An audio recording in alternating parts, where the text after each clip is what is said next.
JDSಗೆ ಆಘಾತ ಕೊಟ್ಟ ಬಿಜೆಪಿ ನಾಯಕರು. Is it expected or unexpected? ಇದು ನಿರೀಕ್ಷಿತವಾ ಅನಿರೀಕ್ಷಿತವಾ ಅನ್ನುವ ಪ್ರಶ್ನೆ ಕೂಡ ಬಂದೊದಗುತ್ತೆ. ಆಮೇಲೆ ಈ ಸಂದರ್ಭ, ಈ ಪ್ರಹಸನ ಏನಾದರೂ ಪರಿಣಾಮ ಬೀರುತ್ತಾ ನೋಡ್ತಾ ಹೋಗೋಣ.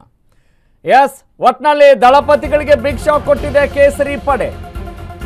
JDSಗೆ ಆಘಾತ ಕೊಟ್ಟಿದ್ದಾರೆ ಭಾರತೀಯ ಜನತಾ ಪಕ್ಷದ ನಾಯಕರು.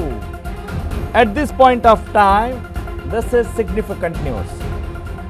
8 ಮತಗಳ ನಿರೀಕ್ಷೆಯಲ್ಲಿ JDS ನಾಯಕರು ಇದ್ರು. ಅಂದರೆ ಅವ್ರಿಗೂ ಅನುಮಾನ ಕನೆಕ್ಷನ್ಗಳು ಬಂದಿರ್ಬೋದು, ಬಂದಿಲ್ಲದೆ ಇರ್ಬೋದು. ಆದರೆ ಒಬ್ಬೊಬ್ಬ ಅಭ್ಯರ್ಥಿಗೆ 29 ಮತ ಹಾಕಿಸ್ತೀವಿ ಅಂತ ಭಾರತೀಯ ಜನತಾ ಪಕ್ಷ ಹೇಳಿತ್ತು. ಆದರೆ ಕೊನೆ ಕ್ಷಣದಲ್ಲಿ ತಲಾ 30 ಮತಗಳನ್ನು ಹಾಕಿಸಿದೆ ಭಾರತೀಯ ಜನತಾ ಪಕ್ಷ. ಇಬ್ಬರು ಅಭ್ಯರ್ಥಿಗಳಿಗೆ ತಲಾ 30 ಮತಗಳನ್ನು ಹಾಕಿಸಿದೆ ಕಮಲ ಪಡೆ. Yes, this is very interesting. ಇಬ್ಬರು ಅಭ್ಯರ್ಥಿಗಳಿಗೆ ತಲಾ 30 ಮತಗಳನ್ನು ಹಾಕಿಸಿದೆ ಕಮಲ ಪಡೆ. 8 ಮತಗಳ ನಿರೀಕ್ಷೆಯಲ್ಲಿ JDS ನಾಯಕರು ಇದ್ರು. But their expectation is spoiled. ಅಂದರೆ ಈಗ ಆ ಒಂದು ನಿರೀಕ್ಷೆ ಹುಸಿಯಾಗಿದೆ. ರೆಡ್ಡಿ ಯತ್ನಾಳ್ ಕೈ ಕೊಟ್ಟರೆ JDS ಸಿಗೋದು ಎಷ್ಟಾಗತ್ತೆ? ಆಗ 4 ಮತಗಳು ಮಾತ್ರ. ಹೀಗಾಗಿ ಭಾರತೀಯ ಜನತಾ ಪಕ್ಷ ಇಲ್ಲಿ ಓವರಾಲ್ ಪಕ್ಷ ಅಂತಾನೆ ಬರುತ್ತೆ. ಅವರವರ ವೈಯಕ್ತಿಕ ವಿಚಾರವಾಗಿ ಅಡ್ಡ ಮತದಾನ, ಆತ್ಮಸಾಕ್ಷಿ ಮತದಾನ ಅನ್ನೋದಿದ್ರೂ ಕೂಡ ಓವರಾಲ್ ಗಮನಿಸಿದಾಗ ಅದರ ರೆಸ್ಪಾನ್ಸಿಬಿಲಿಟಿ ಅಥವಾ ಅದರ ಒಂದು ಹೊಣೆಗಾರಿಕೆ ಯಾರ ಮೇಲೆ ಬರುತ್ತೆ? ಅದು ಭಾರತೀಯ ಜನತಾ ಪಕ್ಷದ ಮೇಲೆ ಬರುತ್ತೆ. That is the point. ಒಟ್ನಲ್ಲಿ ತನ್ನ ಸಂಖ್ಯಾಬಲದ ಆಧಾರದ ಮೇಲೆ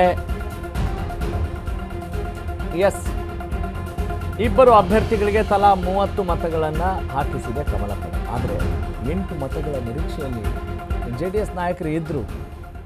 ಎಸ್, 2 BJP ಅಭ್ಯರ್ಥಿಗೆ 60 ಮತ ಆಯಿತು. ಅಂದರೆ ತಲಾ 30, ಒಬ್ಬೊಬ್ಬರಿಗೆ 30 ಮತ ಹಾಕಿಸಿದರೆ ಅಲ್ಲಿ 2 BJP ಅಭ್ಯರ್ಥಿಗಳಿಗೆ ಎಷ್ಟಾಗುತ್ತೆ? 60 ಮತಗಳಾಗುತ್ತೆ. ಅಂದರೆ ದಳಕ್ಕೆ ಉಳಿದಿದ್ದು ಅಲ್ಲಿ ಕೇವಲ 6 ಮತಗಳಾಗಿರುತ್ತವೆ. ಅದರಲ್ಲಿ ರೆಡ್ಡಿ ಮತ್ತು ಯತ್ನಾಳ್ ಕೈ ಕೊಟ್ಟರೆ 4 ಮತಗಳಾಗತ್ವೆ.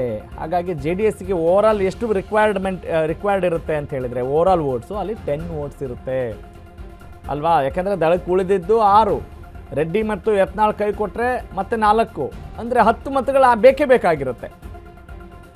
S, this is the scenario. ಅಂದರೆ ನೋಡಿ, ಇಲ್ಲಿ ಏನು ನಡಿಬೇಕು ಅದೇ ಸರಿಯಾಗಿ ನಡೆಯೋಕೇನೆ ಕಷ್ಟ ಆಗ್ತಿರುತ್ತೆ. ಅಂಥ ಒಂದು ರಾಜಕಾರಣದ ವ್ಯವಸ್ಥೆ ರೀ. ಇಲ್ಲಿ ನೀರಿದೆ, ಹಿಂಗೆ ಕುಡಿತೀವಿ ಅಂತ ಹೇಳೋದಕ್ಕೇ ವಿಶ್ವಾಸ ಸಾಕಾಗಲ್ಲ ಅಲ್ಲಿ. ಅಂದರೆ ಆ ರೀತಿಯಾದಂಥ ಒಂದು ಪೊಲಿಟಿಕಲ್ ಪ್ರಹಸನಗಳನ್ನು ನಾವು ಗಮನಿಸ್ತಾ ಇರ್ತೀವಿ.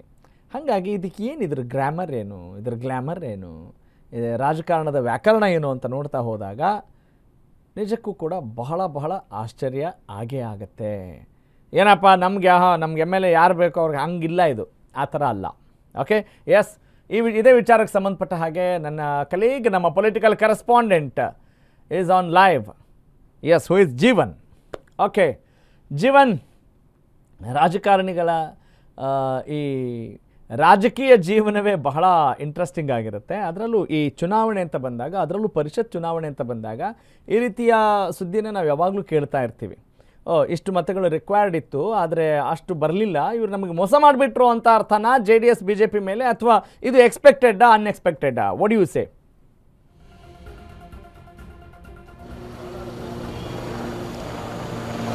ಇದು ಸದ್ಯ JDSಗೆ ಅನ್ಎಕ್ಸ್ಪೆಕ್ಟ್ ಆಗಿದೆ ರಾಘವ್ ಸೂರ್ಯ. ಯಾಕಂದರೆ JDSನವರು ನಿನ್ನೆನೂ ಕೂಡ BJP ಬಳಿ ಕೇಳ್ಕೊಂಡಿರ್ತಾರೆ. ಯಾಕಂದರೆ ನಮಗೆ ಈ ರೀತಿಯಾದಂಥ 10 ಮತಗಳ ಕೊರತೆ ಇದೆ, ಇನ್ನು ನಿಮ್ಮ ಹೆಚ್ಚುವರಿ ಮತಗಳನ್ನು ನಮಗೆ ನೀಡಿ ಅಂತ ಕೇಳ್ಕೊಂಡಿರ್ತಾರೆ.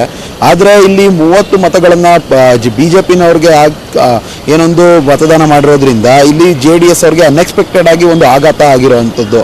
ಯಾಕಂದರೆ ನಮಗೂ ಕೂಡ ನಮ್ಮ ಅಭ್ಯರ್ಥಿನೂ ಕೂಡ ಗೆಲ್ತಾರೆ ಒಂದು BJP ಅವರ ಮತದಿಂದ, ಇನ್ನು ಕಾಂಗ್ರೆಸ್ನವರು ಕೂಡ ಅಡ್ಡ ಮತದಾನಕ್ಕೂ ಕೂಡ ಒಂದು ಪ್ರಯತ್ನವನ್ನು ಪಟ್ಟಿರ್ತಾರೆ ಅಂತ JDSನವರು ಅಂದ್ಕೊಂಡಿದ್ರು. ಆದರೆ ಇಲ್ಲಿ BJPಯವರೇ ಈಗ JDSಗೆ ಕೈ ಕೊಟ್ಟಿರುವಂಥದ್ದು ಸದ್ಯ ಆಘಾತದ ಸುದ್ದಿ.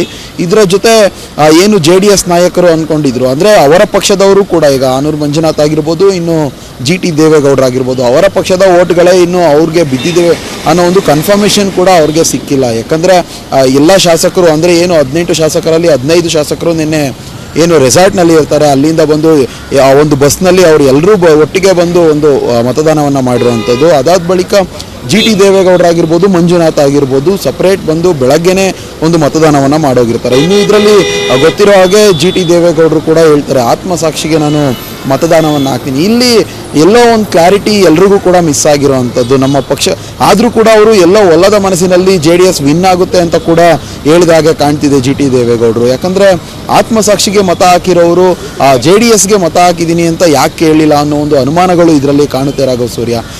ಇದ್ರ ಜೊತೆಗೆ ಇನ್ನು BJPಯವರು ಏನು 8 ಮತಗಳು ನಮಗೆ ಬರುತ್ತೆ ಅನ್ನೋ ಒಂದು ವಿಶ್ವಾಸದಲ್ಲಿ JDS ಇತ್ತು.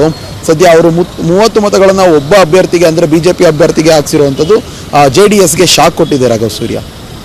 S, got it. Thank you Jeevan, ಧನ್ಯವಾದ ತಮ್ಮ ಎಲ್ಲ ಮಾಹಿತಿಗಾಗಿ. ಎಲ್ಲೂ ಕೂಡ ಕ್ರಾಸ್ ವೋಟಿಂಗ್ ಆಗಬಾರ್ದು, ಅಡ್ಡ ಮತದಾನ ಆಗಬಾರ್ದು ಅನ್ನುವ ಇಂಟೆನ್ಷನ್ನಿಂದನೇ ಆಯಾಯ ಪಕ್ಷದ ಶಾಸಕರನ್ನು ರೆಸಾರ್ಟ್ನಲ್ಲಿರಿಸೋ ಕೆಲಸ ನಡೀತಾ ಇರುತ್ತೆ. ಯಾಕಂತ ಹೇಳಿದರೆ ಆಮಿಷಗಳನ್ನು ಒಡ್ಡೋದಿರ್ಬೋದು, ನಮ್ಮ ಹಿಡಿತದಲ್ಲೇ ಇರಲಿ ಅನ್ನುವ ಅನೇಕ ಪ್ರಕ್ರಿಯೆಗಳನ್ನು ನೀವು ಕೂಡ ಗಮನಿಸಿರ್ತೀರಿ. ಮತ್ತು ಈ ಕುದುರೆ ವ್ಯಾಪಾರಕ್ಕೆ ಸಂಬಂಧಪಟ್ಟ ಹಾಗೆ, ರೆಸಾರ್ಟ್ ಪಾಲಿಟಿಕ್ಸ್ ಸಂಬಂಧಪಟ್ಟ ಹಾಗೆ ನೀವು ಕೇಳಿರ್ತೀರಿ ಮತ್ತು ಸುದ್ದಿಯಲ್ಲಿ ನೋಡ್ತಾ ಇರ್ತೀರಿ. ಅಂದರೆ ಇದು ನೆವರ್ ಎಂಡಿಂಗ್ ಪ್ರಾಸೆಸ್. ಎಲ್ಲ ಪಕ್ಷಗಳಲ್ಲೂ ಹೀಗಿದ್ದೇ ಇರುತ್ತೆ ಮತ್ತು ಎಲ್ಲ ಸಂದರ್ಭಗಳಲ್ಲೂ ಇಂಥ ಒಂದು ಸಾಧ್ಯತೆಗಳನ್ನು ನಾವು ನೋಡ್ತಾನೆ ಇರ್ತೀವಿ. That is pure politics. But politics is not pure democracy, ಅದು ಮಾತ್ರ ಸತ್ಯ. ಅಂದರೆ ಪರಿಶುದ್ಧವಾದಂಥ ಪ್ರಜಾಪ್ರಭುತ್ವಕ್ಕೂ ಈ ರಾಜಕಾರಣಕ್ಕೂ ಎಷ್ಟು ವ್ಯತ್ಯಾಸ ಇದೆ ಅನ್ನೋದನ್ನು ಈ ಸಂದರ್ಭದಲ್ಲಿ ನಾವು ಗಮನಿಸ್ಬೋದು. ಯಾಕಂತ ಹೇಳಿದ್ರೆ ನಾವು ಆಯ್ಕೆ ಮಾಡಿ ಕಳಿಸಿದಂಥ ಶಾಸಕರು ಇಲ್ಲಿ ಮತದಾನ ಮಾಡ್ತಾ ಇರೋದು. Okay, that is the point to be noted.